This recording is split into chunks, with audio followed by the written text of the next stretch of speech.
Hey guys, so welcome to my 2024 year-end wrap-up.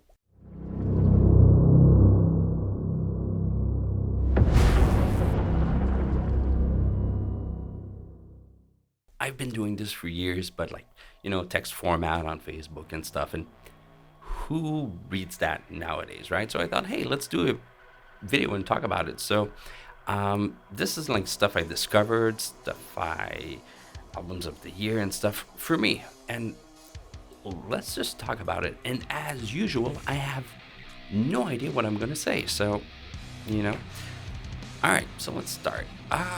Album of the year. This is gonna be a controversial one for a lot of people, but I'm going to say "Fire" by Kittie.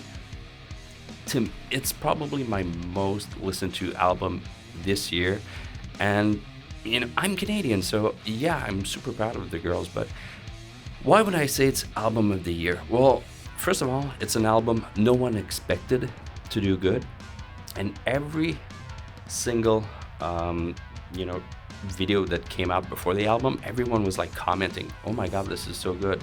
And every song is very different. And Kittie's a band that people loved to talk shit about, and just like talk down about. And when they came back, when it was announced that they would come back, people started talking shit again, and then the songs started to come out, and people were like, "Whoa, this is freaking good." And the album itself is really good. It's not just one or two really, really good songs. It's the whole album, and every single song is a bit different. So it's not like listening to the same song 12 times.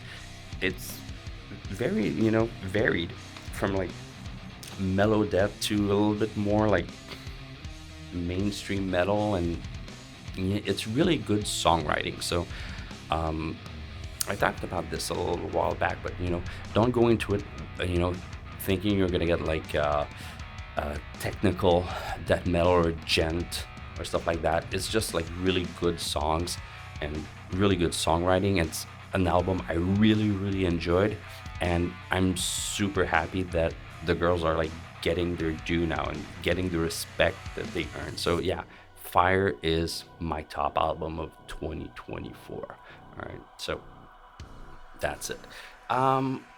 If I were to say about talk about like feel good moments for 2024, I'll talk about the documentary. I'm too old for this shit, and I'm wearing a shirt of that documentary.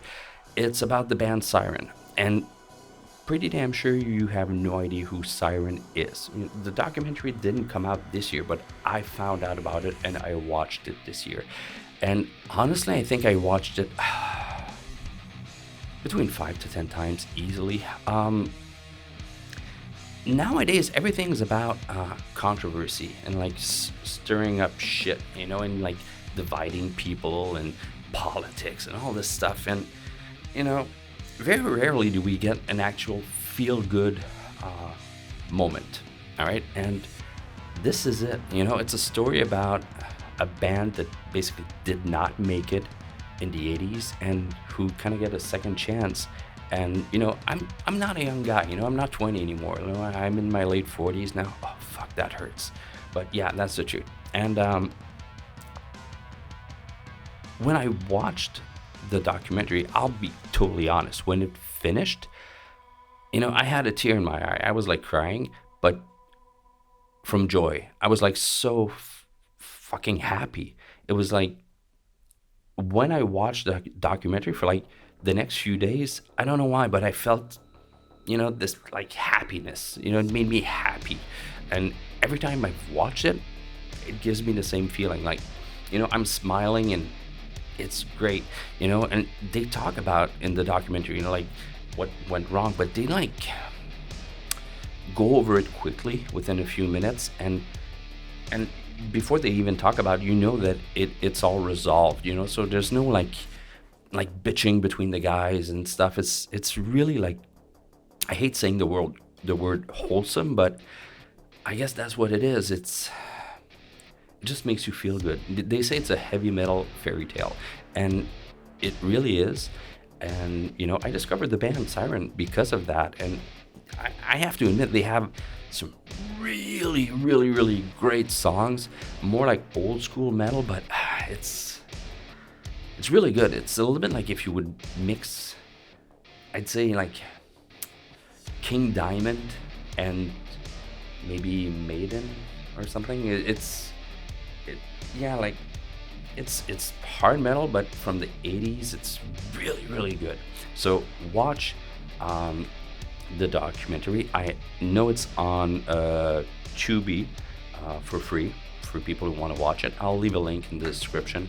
I think there's some bootlegs on YouTube. I'm not sure if I should say that or not, but it is available to watch for free on Tubi. So yeah, and go support the guys. Leave them a message. I did leave the guys a message, like after watching it, like, oh my god, this is so cool, and they answered, and they seemed like really down to earth,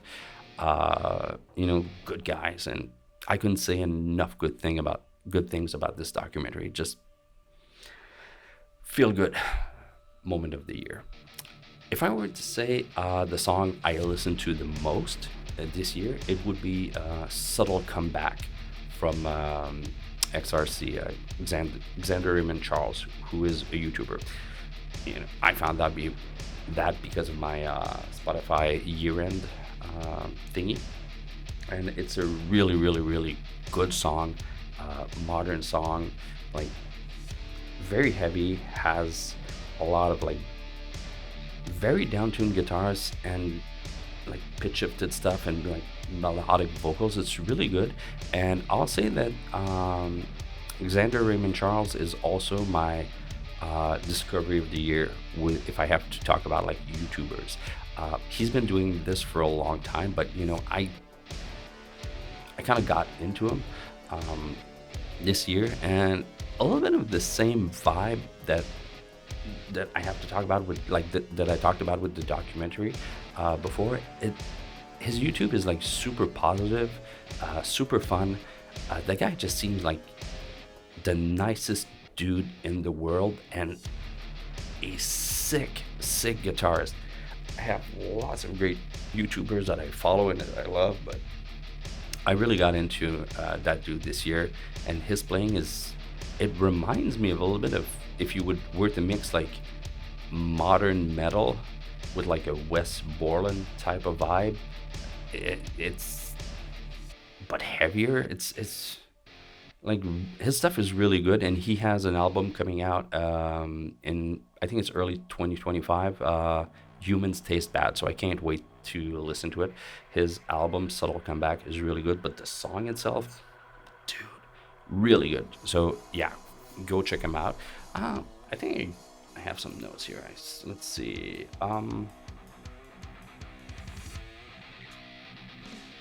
Yeah, I said album of the year was Kittie Fire, but yeah, comeback of the year would also be Kittie.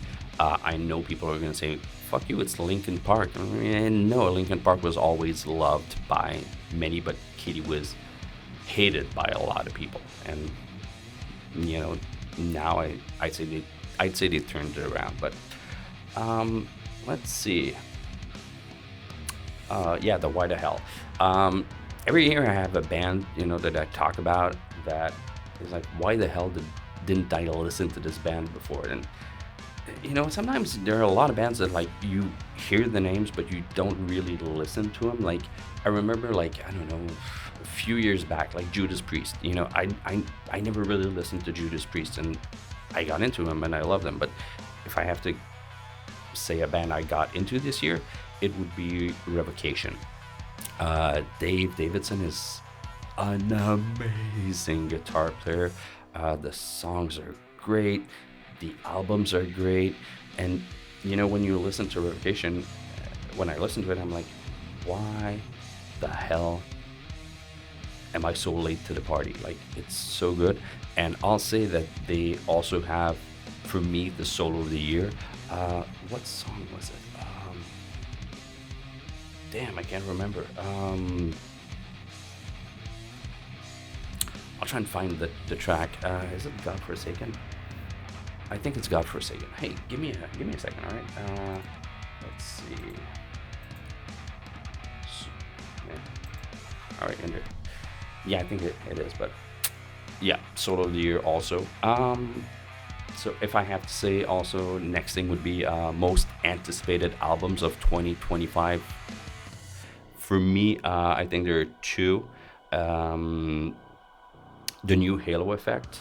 I really loved the first Halo Effect, and if they have a new album coming out, the first few singles are really good. If you have no idea who the Halo Effect is, they are basically all ex In Flame members, and it's basically like old In Flames. It's just amazing. Second album I'll say is the new All That Remains. Uh, there are two or three singles out, and they are really killer.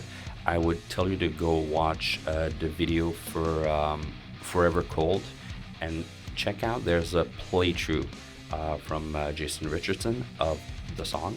His playthrough is insane. I was watching it, and as a guitar player, like I always say, I don't consider myself amazing, but I do play guitar. And I was watching it and was like, okay, there's not a ton of people nowadays who are going to be able to play All That Remains and, play it well. It's amazing. Check out the playthrough for Forever Cold, and the song's really, really good. So I can't wait to listen to All That Remains. I think they dropped off like the map from the radar, of being like top level popular, and I think they're coming back. And yeah, the album seems to be really cool.